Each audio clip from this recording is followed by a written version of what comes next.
नमस्ते। जो हमारी मंथली एसआईपी चलती है, क्या वो वाकई हमारे लिए पूरी मेहनत कर रही है?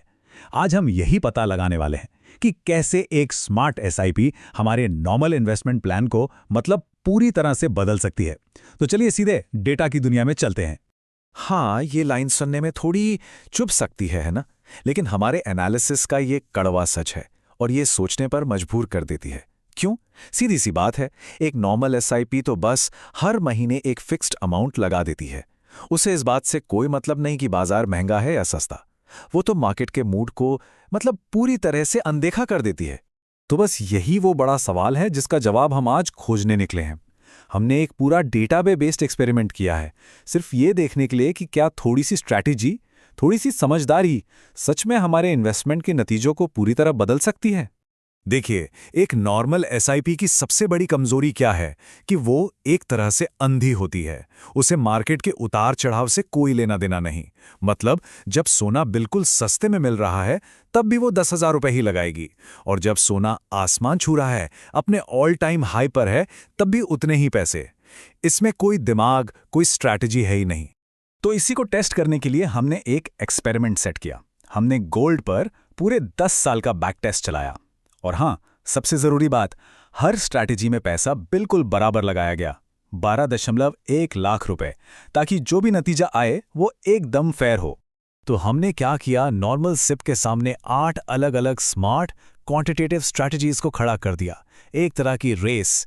ये सब के सब दावेदार मार्केट को टाइम करने की कोशिश करते हैं, लेकिन सबका तरीका, सबका स्टाइल एकदम अलग है। तो ये रहे हमारे सारे खिलाड़ी। एक तरफ है नॉर्मल एसआईपी, जो बिल्कुल सीधी सादी है, हर महीने फिक्स्ड इन्वेस्टमेंट। लेकिन अब देखिए इन स्मार्ट चैलेंजर्स को। वॉलेटिलिटी स्केल्ड कहती है कि जब मार्केट में डर हो तब ज्यादा पैसा लगाओ। आरएसआई स्मार्ट एसआईपी कहती है कि जब कोई चीज ओवरसोल्ड हो जाए, बहुत ज्यादा बिक जाए, तब खरीदो। ड्रॉडाउन हंटर तब एक्टिव होती है जब कीमत अपने टॉप से नीचे गिरती है, और एमए डेविएशन तब पैसा डालती है जब कीमत अपने लॉन्ग टर्म एवरेज से बहुत नीचे हो। और फिर आती है वैल्यू एवरेजिंग। इसका फंडा ही अलग है। ये हर महीने एक टारगेट वैल्यू तक पहुंचना चाहती है, चाहे उसके लिए ज्यादा पैसा लगाना पड़े या कम। हर किसी का मार्केट को देखने का अपना एक अलग चश्मा है। और अब वो पल जिसका हम सबको इंतजार था। 10 साल की इस लंबी रेस के बाद इन स्ट्रैटेजीज ने कैसा परफॉर्म किया, चलिए देखते हैं कि विनर कौन है। एक बात याद रखनी है, पैसा उतना ही था, एसेट भी वही था, गोल्ड। सिर्फ एक चीज अलग थी, पैसा कब लगाया गया।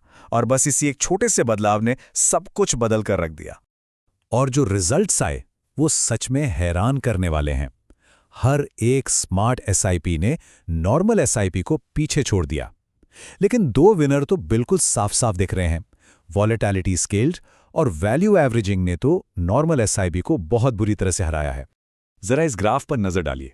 ये दिखाता है कि टॉप की दो स्ट्रैटेजीज ने कितना ज्यादा प्रॉफिट कमाया।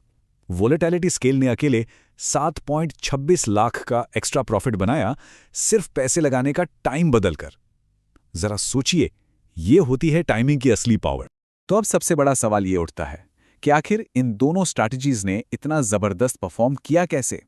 इनकी जीतने का सीक्रेट क्या था? चलिए इसी को समझते हैं। देखिए, राज बहुत सीधा सा है। इन्होंने उतने ही पैसे में ज्यादा यूनिट्स खरीदे। सारा खेल एवरेज कॉस्ट पर यूनिट को कम करने का है। जब कीमतें कम थीं तो इन स्मार्ट स्ट्रैटेजीज ने ज्यादा खरीदा, और जब कीमतें आसमान पर थीं तो कम। नतीजा क्या हुआ? उतने ही पैसे में इन्होंने नॉर्मल एसआईपी से कहीं ज्यादा सोना इकट्ठा कर लिया।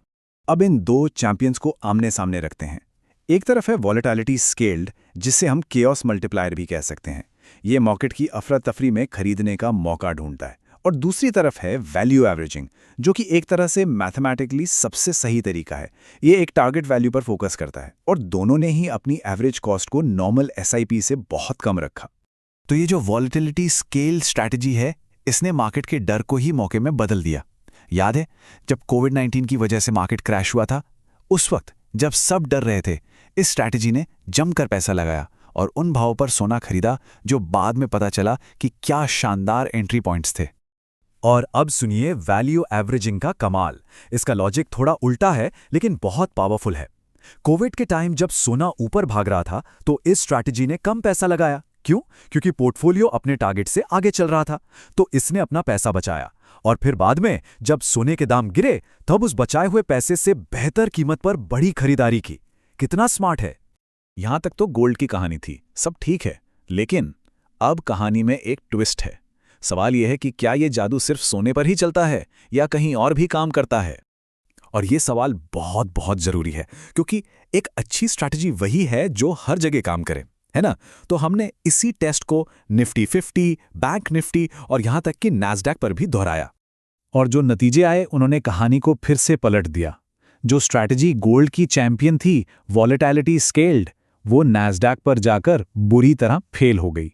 सिर्फ 2 ही ऐसी स्ट्रैटेजीज थीं जो हर एसेट पर, मतलब हर जगह लगातार प्रॉफिटेबल रहीं, वैल्यू एवरेजिंग और एमए डेविएशन। लेकिन इन दोनों में भी वैल्यू एवरेजिंग का कोई मुकाबला नहीं था। इसने सभी 4 एसेट क्लास में ऑन एन एवरेज 55% का एक्स्ट्रा रिटर्न दिया। ये दिखाता है कि ये कितनी स्टेबल और पावरफुल स्ट्रैटेजी है, और यही इसे असली यूनिवर्सल चैंपियन बनाती है। लेकिन यहां एक लेकिन है, एक practical challenge. In advance strategies को अपनाना कागज पर जितना आसान लगता है ना, असल जिंदगी में उतना है नहीं। क्योंकि असल दुनिया में सबसे बड़ी रुकावट कोई फॉर्मूला नहीं है, वो है हमारा अपना इमोशन, हमारा डर। जब मार्केट गिरता है, जब डर हम पर हावी हो जाता है, ठीक वही वो पल होता है जब ये स्ट्रैटेजीज हमसे सबसे ज्यादा हिम्मत मांगती हैं। जरा सोच कर देखिए, मार्केट क्रैश हो गया है, हर तरफ लोग घबराकर अपना पैसा निकाल रहे हैं, लॉस बुक कर रहे हैं, और ठीक उसी पल आपकी स्मार्ट स्ट्रैटेजी आपसे कहती है, अभी के अभी अपने नॉर्मल अमाउंट का 3 से 5 गुना पैसा और डालो। क्या ये करना आसान है? ये एक बहुत ही मुश्किल फैसला है, और सच तो ये है कि ज्यादातर लोग ये हिम्मत नहीं जुटा पाते। चलिए इस सीख को आज के हिसाब से देखते हैं। स्रोत के डेटा के मुताबिक अप्रैल 2026 में सोना ओवरहीटेड जोन में है। मतलब एक स्मार्ट स्ट्रैटेजी इस वक्त बहुत कम, शायद सिर्फ 2,500 रुपए ही इन्वेस्ट करेगी।